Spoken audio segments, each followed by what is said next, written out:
Hello, NYWCites. As many are already aware, John Mayer, aka Crusher Doogan, has passed away. He was about 49, almost 50 years old. I do remember in 2004, when my first NYWC event took place, his first stint as NYWC commissioner had begun. And at that time, he was managing Mason Rage. And along the way, he ended up managing the likes of Dickie Rods, Tony Burma, Mike Spinelli, Kaysen. Over the years, so many he ended up managing to greatness and even to championships. He proved that managers are indeed a lost art here in pro wrestling. And I have like a few personal memories that I'd like to let you all in on. Well, Crusher actually joined the NYWC message board a day or two before Tour de Circus 2008, which was held at the Center Island Sports in Ronkonkoma, which was the night King Mega unseated Mikey Whipwreck for the championship. Met Doogan after the show, and that same night I also had met NYWC's founding father, John Curse, Shane, and Jim Lundis. Well, after the show had ended and I had met these gentlemen, Lundis offered to drive me. Lundis was there with his son for that very show, and that offered to drive me to Ronkonkoma Trade Station after the event was over. In the past, I know somewhere along the way I had previously banned Lundis on the NYWC message board, and as we were heading out the door that night, Doogan says to me, "Robert, could you ban him again?" And then, I wish, Lundis, I know you really don't have the time, Lundis, but, I wish you were still on the NYWC message board. Well, these message boards would get booming again.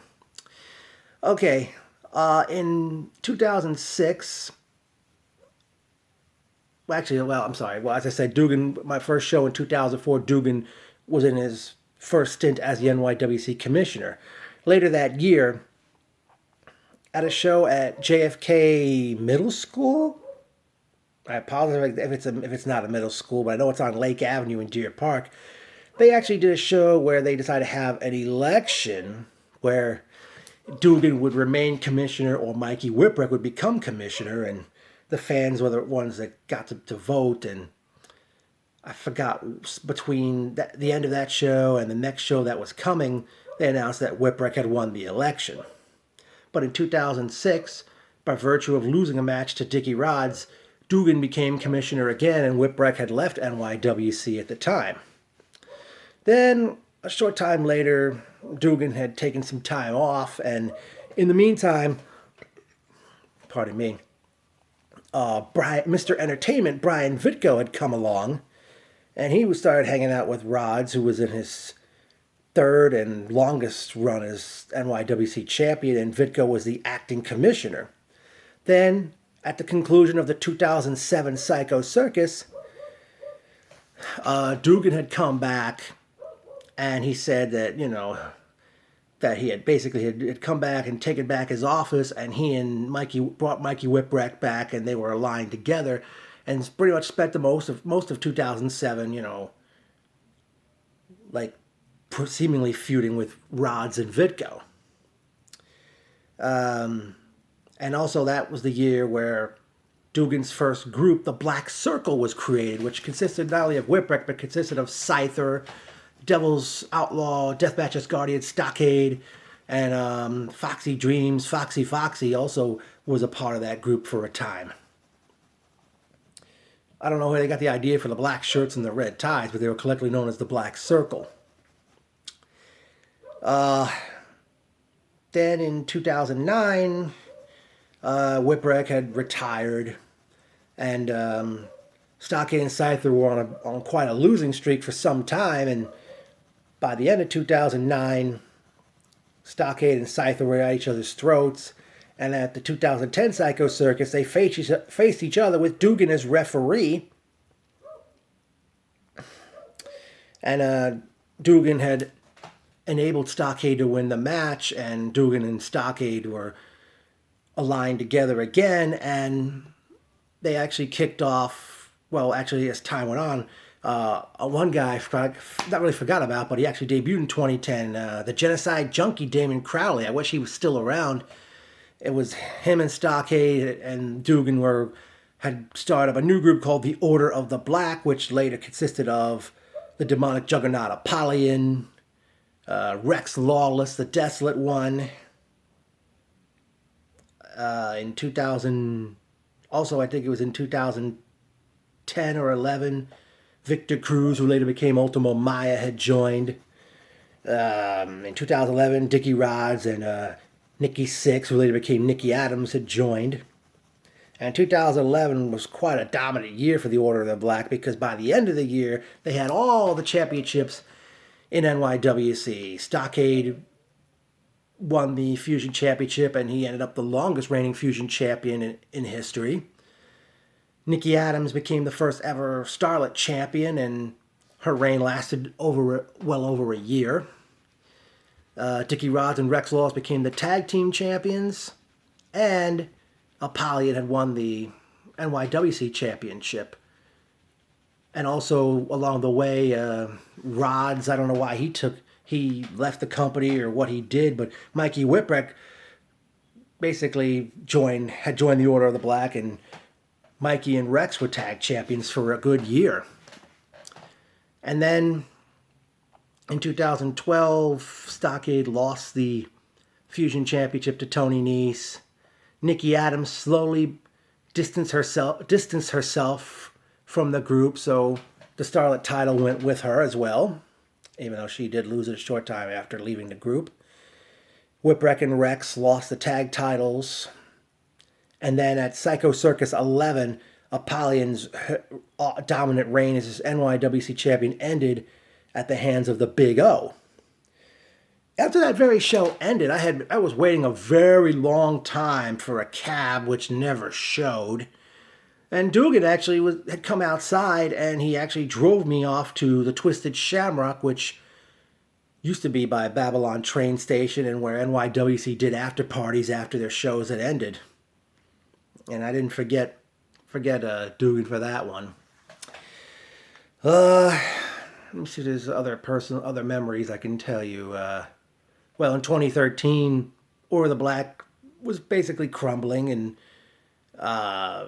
because Mikey and Stockade, they were out of the group by the end of 2012.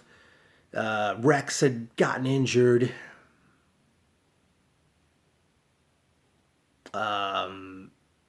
Bill Carr, he started teaming up with Apollyon in 2013.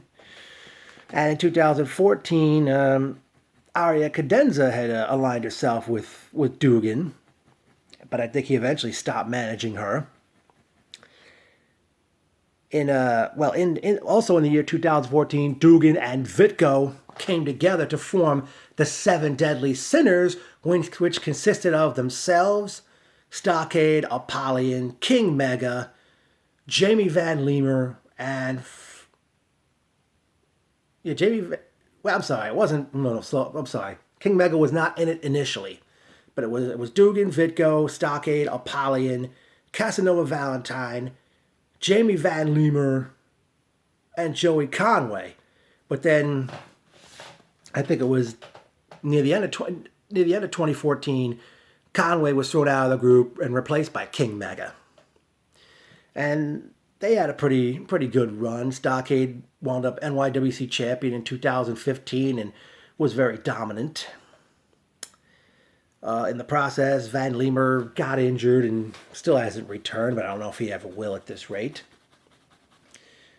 Let's see. Oh, also that year, Casanova Valentine took a break from wrestling. But then, at House of Madness 2015, we saw the introduction of Boo Sullivan, Bam Sullivan, Devil Doll, Victoria Von Black, and Mouse, who had aligned themselves with Stockade, and they were known as the Hounds of Hatred, along with Apollyon and King Mega. And they pretty much were very, very dominant through most of 2016, as Boo and Bam wound up two-time tag team champions. And that lasted up until 2017, when after Stockade lost the championship to Bull James at Psycho Circus 15, Stockade was not seen on some shows for some time, for a bit. I'm not sure where Doogan was in that predicament. Well, I know because Stockade eventually feuded with Bam Mouse, and Bam and Mouse had put together the Extricated.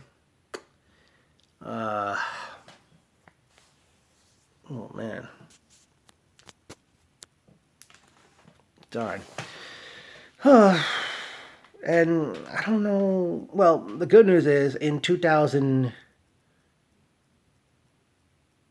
Wait, 2000? Yes, 2018. Doogan took his rightful place in the NYWC Hall of Fame, and I don't know, it was before or after that he started managing Seth and Micah Cortez, who initially were known as Damage Incorporated at the time, and we know them today as the Audacity in The Hand. And then Doogan had made a triumphant return back at House of Madness this past October, managing Boo Sullivan and Apollyon, who were collectively known as DMT. Doogan had also managed Angelo Andrews, and I forgot who else I may have forgotten somebody, or maybe more than one person that he had managed over the years.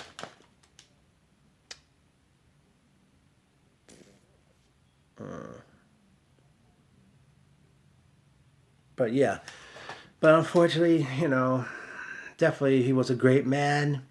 I didn't get to know him away from the wrestling when he wasn't at shows and such. And I know everyone on the NYWC roster will miss him. He's like been the longest running manager of NYWC, because I remember past managers such as Prince Charles, Tommy King. I forgot if there were any others I may have forgotten along the way, but, managers have become like a lost art in pro wrestling. I might have said that earlier.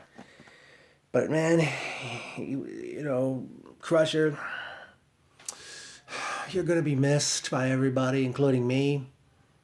Oh, here's a funny story. I can't remember what show it was, and I forgot which one of Doogan's wrestlers was about to wrestle, but right in front of Jessica and I, Jim Lundis was right behind the guardrail, and Doogan and Lundis are like face to face with each other, and Lundis says, "Hey Doogan, you're nothing but a bum." And Doogan and Lundis are saying, Doogan says to Lundis, "You're saying that in front of a beautiful lady," referring to Jessica, of course. Oh, I mean, this was a tough video to do, and I sure hope, I don't know if anyone could pass word to, because I don't know if Doogan's widow or his children are even on any social media out there. If anyone could just please forward this video, or let his family see this, because there's been nothing but positive stuff that's been said about him. And for those who don't know, he was trained by the late Boris Malenko down in Florida, and I understand he met Dean Malenko and his siblings along the way. But rest in peace to Crusher Doogan, real name John Mayer. And NYWC really will not be the same without him.